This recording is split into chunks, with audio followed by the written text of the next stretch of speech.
வாக்களியுங்கள் whistle சின்னத்திற்கு, வாய்ப்பளியுங்கள் தளபதி விஜய் அவர்களுக்கென்று நடைபெற்று கொண்டிருக்கிற பிரச்சார பொதுக்கூட்டத்திற்கு தலைமை வகித்திருக்கின்ற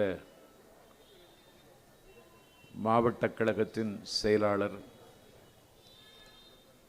கண்ணிமைக்காமல் கடமையாற்றுகின்ற கர்மயோகி சுரா செந்தில் அவர்களே, சுரா வேலு அவர்களே,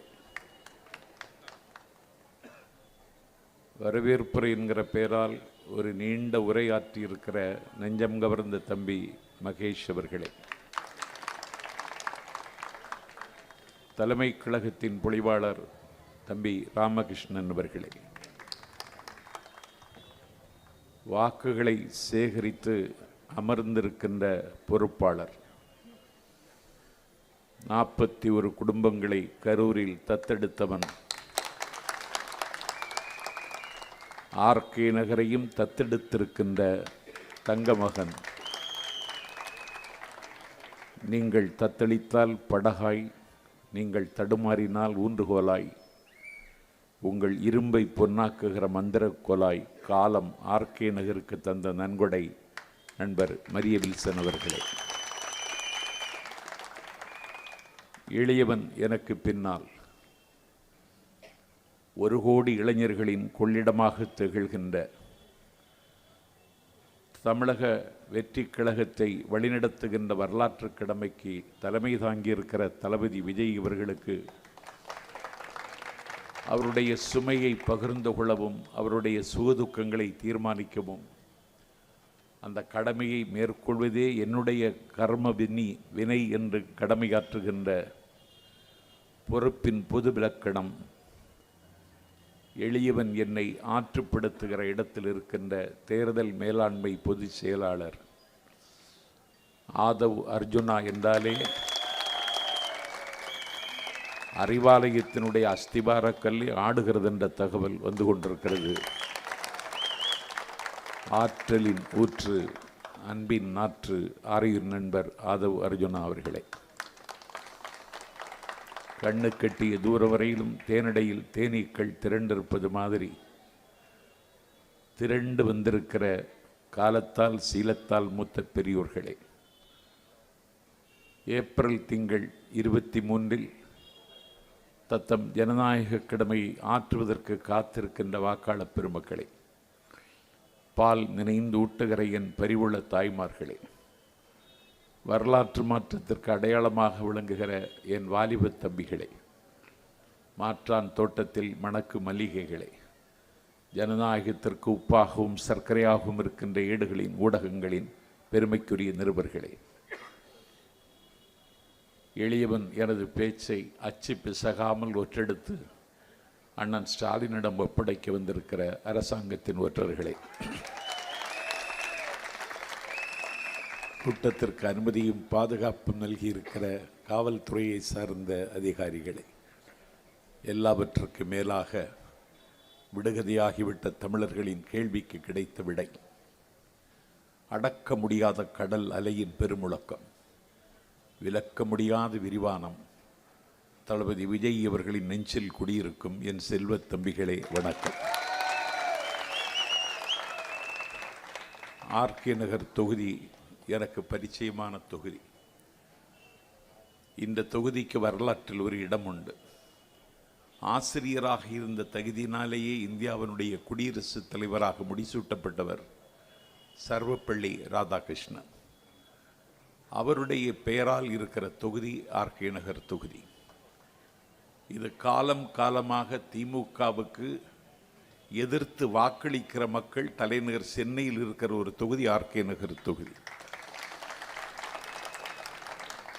என்னுடைய நினைவுகள் சரியாக இருக்குமானால் இந்த தொகுதியில்தான் கொடிக்கால் புதமடா என்று பாடிப்பரவிய கம்யூனிஸ்ட் கட்சியின் மகத்தான தலைவன், 18 ஆண்டு காலம் தலைமுறை வாழ்க்கை வாழ்ந்தவன், பாலின்றி பிள்ளைகளும் உணவின்றி தாயெழுவாள், வேலையின்றி நாம் உழுவோம், வீடு முச்சூடும் எழும் என்று அழுதானே பூதப்பாண்டி ஜீவானந்தம் நின்ற தொகுதி இந்த ஆர்கே நகர் தொகுதி.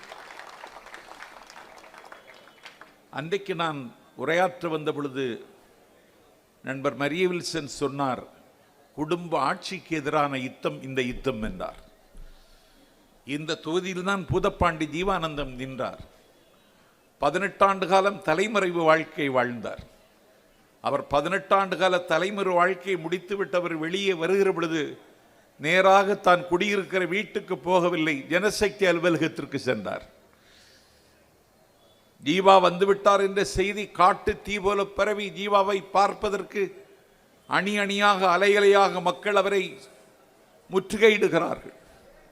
அந்த முற்றுகையிட்ட கூட்டத்திலே 2 பெண்கள் நின்றார்கள். ஒரு பெண்ணிடத்திலே ஜீவா கேட்டார், உனக்கு என்ன வேண்டும், என்னை பார்க்க நீ ஏன் வந்தாய் என்று கேட்டார்.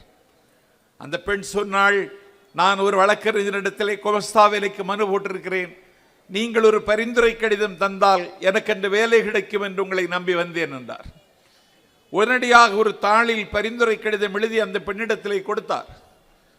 அதற்கு பிறகு இன்னொரு பெண் என்றால் அவளிடத்தில் கேட்டார், நீ யார், உனக்கு என்ன வேண்டும் என்று கேட்ட பொழுது அந்த பெண் சொன்னாள், என் பெயர் குமுதா, என்னுடைய அம்மாவின் பெயர் கண்ணம்மை, என்னுடைய தாத்தாவின் பெயர் குலசேகரதாஸ், நான் உங்கள் மகள் என்று சொன்ன மாத்திரத்தில் கண்கள் உடைந்து கண்ணீர் கொட்டிற்று.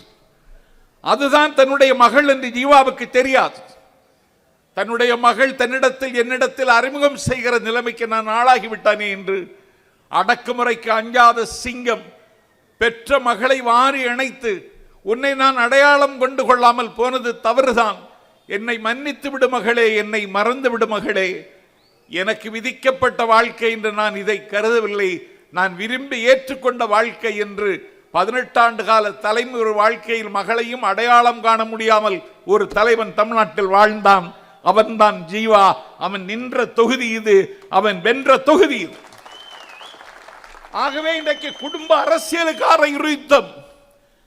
திமுக அண்ணா திமுகவை தவிர்த்து இன்னொரு சக்தி இந்த மண்ணில் வர வேண்டும் என்று ஒரு 35% வாக்காளர்கள் எல்லா பொது தேர்தல்களிலும் வாக்களிப்பதற்கு வாக்குச்சாவடிக்கே வரவில்லை. நான் தேர்தல் மேலாண்மை பொதுச் செயலாளருக்கு சொல்லுகிறேன், 26 தேர்தல் வாக்களிப்பு வந்தபோது உங்களுக்கு ஒரு செய்தி வரும். 65% வாக்குகளை பதிவு செய்த தமிழ்நாடு 90% வாக்குகளை பதிவு செய்தது என்ற செய்தி வரும். காரணம், அந்த இட்டு நிரப்ப முடியாத இடைவெளியை இட்டு நிரப்புவதற்கு ஒரு தலைவன் வந்திருக்கிறான், அவர்தான் தளபதி விஜய். திமுகவுக்கு எதிராக, அண்ணா திமுகவுக்கு எதிராக இயக்கம் கண்டவர்கள் எல்லாம் முடங்கி விட்டார்கள், அவர்களை முடக்கி விட்டார்கள். இன்றைக்கு 26 கட்சி கூட்டணியோடு அண்ணன் ஸ்டாலின் களத்தில் நிற்கிறார். நாஞ்சில் சம்பத் கேட்கிறேன், எந்த காலத்தில் 26 கட்சியோடு கூட்டணி வைத்துக் கொண்டீர்கள்? விஜயினுடைய வருகையும் வளர்ச்சியும் என் தலைவனுக்கு கிடைக்கிற வரவேற்பும் உன்னை 26 கட்சிகளை நாட வைத்திருக்கிறது. ஆகவே இந்த யுத்தம் மிகப்பெரிய யுத்தம். இந்திய துணைக்கண்டத்தினுடைய அரசியல் வரலாற்றில் தமிழ்நாட்டில் நடைபெறுகிற இந்த தேர்தல் மிக முக்கியமான பொது தேர்தல். நேற்றைக்கு அரசியலுக்கு வந்தவன் என்று கிண்டல் செய்கிறார்கள். 3 வயது பாப்பா என்று எங்களை அழுக்காக்க பார்க்கிறார்கள். நித்தம் ஒரு செய்தியை வாந்தி எடுத்து எங்கள் மீது வதந்தியை பற்ற வைத்து எங்களை அழுக்காக்க பார்க்கிறார்கள். எங்கள் தலைவனை அழுக்காக்க முடியாது. அவன் ஆகாயம், அண்டங்காக்கைகள் அவனை அழுக்காக்க முடியாது. எங்கள் தலைவர் எரிமலை, எச்சில்கள் துப்பி எரிமலை சாய்ந்ததாக சரித்திரமில்லை. எங்கள் தலைவர் வானம், குச்சிகள் வானத்தை கிழித்ததாக செய்திகள் இதுவரைக்கும் வந்ததில்லை. அவர் சொல்லுவதுதான் எங்களுக்கு வேத மந்திரம். கான்பிடன்ட் இருங்கள், நாளை நமதே என்று சொல்லுகிறார். அந்த நம்பிக்கையில் களமாடுகிறோம். ஆர்கே நகர் தொகுதி, இந்த தொகுதியினுடைய ஒவ்வொரு வட்டமும் எனக்கு தெரியும். இங்கே ஒரு அனாதை ஆனந்தன் நின்றான், 20 ரூபாய் ஆனந்தன். அவனை பேசி வெற்றி பெற வைத்தவனே நான் தான். இந்த தொகுதியில் இப்போது நாங்கள் வெல்வோம். இந்த தொகுதியில் எவ்வளவு பிரச்சனை இருக்குன்னு எனக்கும் தெரியும். அதை இங்கே பட்டியலிட்டார் மரிய வில்சன் அவர்கள். இனி ஒரு உண்மை என்னவென்றால், 1977 ஆஃப்டர் எமர்ஜென்சி, நெருக்கடி நிலை காலத்திற்கு பிறகு வந்த முதல் தேர்தலில் 77 தேர்தலில் மக்கள் திலகம் எம்ஜிஆர் இந்த மண்ணில் முதல்வராக முடிசூட்டப்பட்டாலும் தலைநகர் சென்னையில் எல்லா தொகுதிகளிலும் திமுக தான் வென்றது. அப்போது அதிமுகவின் சார்பில் வென்ற ஒரே தொகுதியும் இந்த ஆர்கே நகர் தொகுதி தான். ஆகவே திமுகவுக்கு எதிராக சிந்திக்கிறவர்கள் இயங்குகிறவர்களின் கொள்ளிடம் இந்த தொகுதி. உங்களுக்கு இப்பொழுது ஒரு இரட்சகன் கிடைத்திருக்கிறான், ஒரு மீட்பன் கிடைத்திருக்கிறான். அவரை காயப்படுத்தி விடாதீர்கள் என்று கேட்கத்தான் வந்தேன். நிறைய பேர் சொல்லுவார்கள் சுடுகாட்டில் சமதர்மம் இருக்கிறது என்று. சுடுகாட்டில் எல்லாம் சமதர்மம் இல்லை. ஜவஹர்லால் நேரு இறந்த பொழுது 10 ஏக்கர் நிலத்தில் சந்தனக்கட்டை அடுக்கி 10,000 லிட்டர் பசுவின் நெய் விட்டு தகனம் செய்தார்கள். நாஞ்சல் சம்பத்து செத்தால் 10,000 லிட்டர் பசுவின் விட்டு நெய் விட்டு தகனம் செய்ய முடியும் என்று செய்யலாம் என்று உத்தரவாதத்தை ஆதவ அர்ஜுனா தந்தால் இன்றைக்கே செத்து விடுகிறேன். நடக்காது. மக்கள் திலகம் எம்ஜிஆர் மறைந்தார். யமனை வென்றவன் எம்ஜிஆர். எம்.ஆர். ராதாவின் துப்பாக்கி குண்டுகள் தொண்டையிலே குறிபார்த்த பொழுதும் யமனுக்கு டாட்டா காட்டியவர் எம்ஜிஆர். அந்த மன்னாதி மன்னனுக்கு மரணம் வராதென்று மக்கள் நம்பினார்கள். அந்த தலைவனும் ஒரு நாள் கண்ணை மூடினான். அவருடைய இறுதி ஊர்வலம் தலைநகர் சென்னையில் நடந்தது. எனக்கு வகுப்படுத்தவன், என்னுடைய ஆசிரியன். நான் கனவுகள் காணுகிற கால் சட்டை பருவத்தில் என் கரம் பற்றி பிடித்து எனக்கு தமிழ் பேச சொல்லித்தந்த என்னுடைய குருநாதர் வலம்புரி ஜான் தான் எம்ஜிஆர் மறைந்த அன்றைக்கு என்ன செய்தார் என்று சொன்னால், அந்த ஒலிபரப்புவார்களே, நேரடி ஒளிபரப்பு, அவர்தான் அன்றைக்கு அதை செய்து கொண்டிருந்தார். எம்ஜிஆருடைய ஊர்வலம் வந்து கொண்டிருக்கிறது. 10 லட்சம் மதிப்புள்ள சந்தன பேழையில் அந்த பொன் மகனை வைத்து ஊர்வலமாக சுமந்து கொண்டு வருகிறார்கள். எம்ஜிஆருக்கு கடைசி காலத்தில் சால்ட் டிசீஸ், உப்பு நோய். அப்போது வலம்புரி ஜான் சொன்னார், உனக்கு உப்பு நோயாமே, மன்னாதி மன்னனே உனக்கு உப்பு நோயாமே, உங்கள் உப்பை திண்டல்லவா நாங்கள் வளர்ந்தோம், உனக்கு எப்படி உப்பு வந்து சேர்ந்து கொண்டது உன் உடம்பில் என்று கேட்டு கதறினார். ஊர்வலம் வந்து கொண்டிருக்கிறது.